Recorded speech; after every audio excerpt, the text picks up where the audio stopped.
Nagsimula na ngayong Martes, Hulyo 15 ang taunang summer tournament ng US media company at award-giving body na Billboard para sa mga global fan bases ng iba't ibang mga sikat na artista.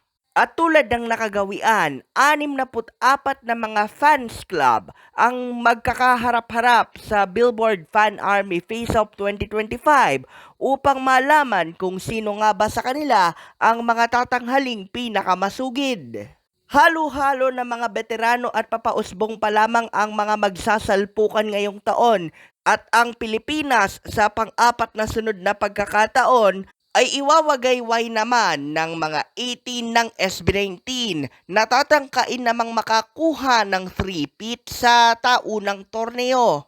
Taong 2022 nang unang makarating sa finals ng Billboard Fan Army Face-Off ang SB19 ngunit nagtapos lamang bilang runner-up sa mga stay ng South Korean boy band na Stray Kids. Pero noong 2023 ay nakuha ng P-Pop Kings ang ginto pagkatapos ng dikitang laban kontra sa mga Carrots ng South Korean boy band din na 17. Nag-back-to-back naman ang Mahalima noong 2024 matapos nilang talunin ang mga Navies ng Barbadian singer na si Rihanna.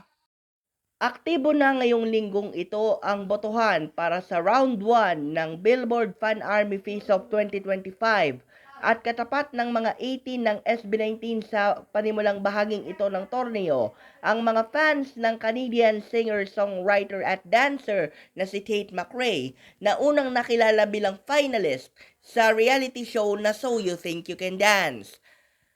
Unang inorganisa noong 2016 ng Billboard ang kanilang taunang Fan Army Face-Off at sa unang 7 taon ng nasabing patimpalak ay dominante ito ng mga South Korean boy bands at girl groups. Isa diyan ay ang napanalunan ng mga stay ng Stray Kids noong 2022, pero mayroon namang ding mga multiple time winners. 2 beses nakapanalo ang mga ELFs o fans ng boy band na Super Junior na nakilala sa kanilang awitin na Sore Sore, at 3 beses naman itong napanalunan ng mga Queens o miyembro ng fans club ng T-Ara.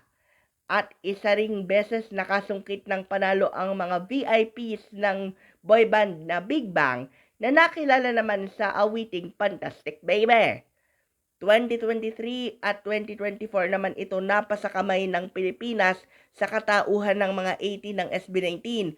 Kaya kumbaga, nasa atin ang home court advantage at kanilang target na maka 3-peat o 3 sunod na panalo sa magiging summer tournament na ito na tatagal ng higit 1 buwan. Kung sakali namang magtagumpay ang mga 18 sa pag 3-peat, makakatapat nila ang mga Queens ng T-Ara sa kategorya ng pagiging 3 sunod-sunod na panalo o 3-peat winners ng taunang summer tournament. Para sa Mabuhay Region News, sa walang takot walang pinapaboran, ito ang Senbat sa Patrol number 2, Stephen Saraspe Perez.